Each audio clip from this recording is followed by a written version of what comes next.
Everyone, সবাই নিশ্চয়ই খুব গরমে নাস্তা নামত খাচ্ছ, আমিও খাচ্ছি। একটু রান্না তার মধ্যে করে নেবো ভাবলাম তোমাদেরকে। যেহেতু আমি বলেছিলাম যে চিকেন স্যালাড, তোমরা অনেকেই আমাকে বলেছিলে কি হেলদি রেসিপির মধ্যে দেখাবে। তোমরা বলেছিলে আমার কাছে আবদার করেছিলে চিকেন স্যালাডের একটু রেসিপির অপশান দিতে। আমি একদিন একটা স্যুপ দেখিয়েছি, স্ন্যাক্স দেখিয়েছি, দেখাতেই থাকি। আজকে একটা স্যালাড দেখাবো চটপট করে। এই দেখো, চিকেনগুলোকে একদম কি বলবো, শ্রেড করে কেটে নেবো। আমি চপার টেবিলটা আনছি, তার আগে জাস্ট এরমভাবে রেখেছি। এটাগুলো সব ধুয়ে নিতে হবে প্রপারলি। এর সাথে সাথে পেঁয়াজ, আদা আর বাকি কী কী করছি সব দেখাচ্ছি। আচ্ছা, চিকেনগুলোকে জাস্ট এভাবে কেটে নিয়েছি, কেটে নিয়ে ভালো করে ধুয়ে নিয়েছি। খুব বেশি কিচ্ছু করার, একদম পরিষ্কার করে কেটে নেওয়ার পর বেশি কিচ্ছু করার নেই।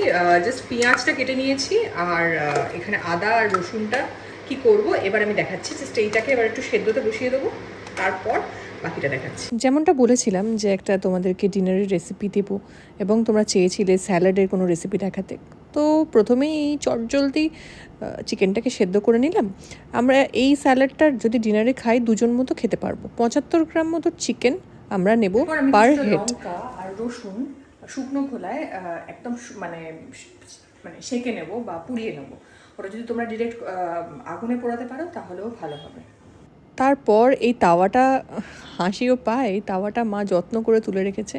আমাদের নর্থ কলকাতার বাড়ির একটা তাওয়া, যেটা বহু বহু বছরের। তো সেখানেই আমরা সেঁকে নিলাম লঙ্কা এবং রসুন। তার সাথে চিকেনটাও সেদ্ধ হয়ে এসেছে। এই স্টকটাও আমাদের একটু কাজে লাগবে। তো আস্তে আস্তে এটাকে একটু চাপা দিয়ে রাখলে ভালো হয়, লঙ্কাগুলো ফাটতে পারে। তো আস্তে করে এটা হামানদিস্তাতে নিয়ে নিলাম। এবার আস্তে আস্তে আমরা এটাকে আদা দিয়ে কুটবো। তো এই স্যালাডটা তোমরা একটা ডিনারে বা লাঞ্চে খেতে পারো এবং একটা ফুলফিলিং একটা ডিনার বলবো বা লাঞ্চ বলবো, যেটা তোমরা খেলে অনেকক্ষণ পর্যন্ত পেটটা ভর্তি থাকবে।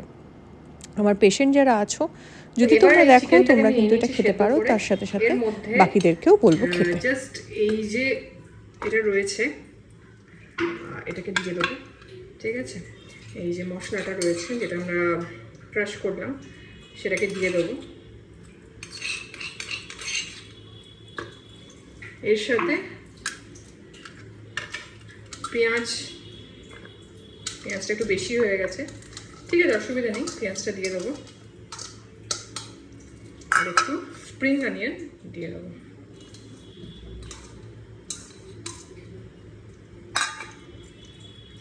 আর একটুখানি 2 চামচ মতো স্টক, চিকেন স্টক, এই 3 চামচ 4 চামচই দিয়ে দেবো। দিয়ে ভালো করে এটাকে একটু নুন আর একটু গোলমরিচ আলাদা করে দেবো, দিয়ে একটু মাখিয়ে নেবো।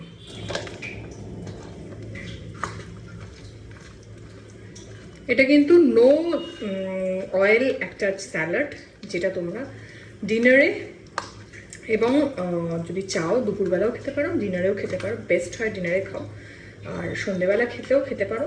বাট যদি তোমরা একটুখানি ডায়েট মানে রিডাকশন ডায়েটে রয়েছে, ওয়েট লস ডায়েটে রয়েছে, তো সেক্ষেত্রে আমার মনে হয় ডিনারে খাওয়াটাই বেটার। আমি দেখিয়ে দিচ্ছি। আমার পেশেন্টরা বা সবাই আমি দেখেছি এই ওয়েট লস জার্নিতে ভীষণ মন খারাপ হয়ে যায়। তো তোমরাও তোমাদের মন খারাপ কাটিয়ে এরকম একটা টেস্টি রান্না বা টেস্টি রেসিপি কিন্তু খেতে পারো। তো দুর্ধর্ষ লেগেছে, এর মধ্যে একটু লেবুর রস দিয়ে দিয়েছি, সেটা দেখানো হয়নি। একটু লেবুর রস মিশিয়ে নিয়েছি, ব্যাস, দ্যাটস অল। এটা আমার ডিনার আজকের জন্য। তো তোমাদের কি ডিনার সেটা তো অবশ্যই জানাবে। আর তার সাথে সাথে তোমরা এরকম কোনো ডিশ যদি জেনে থাকো আমাকে অবশ্যই সাজেস্ট করো। আর কি কি দেখাতে পারি সেটাও সাজেস্ট করো, কি কি দেখতে চাও সেটাও সাজেস্ট করো। আর কি যদি ভালো লাগে অবশ্যই এটা বেশি বেশি করে শেয়ার করো। টাটা, ভালো থেকো।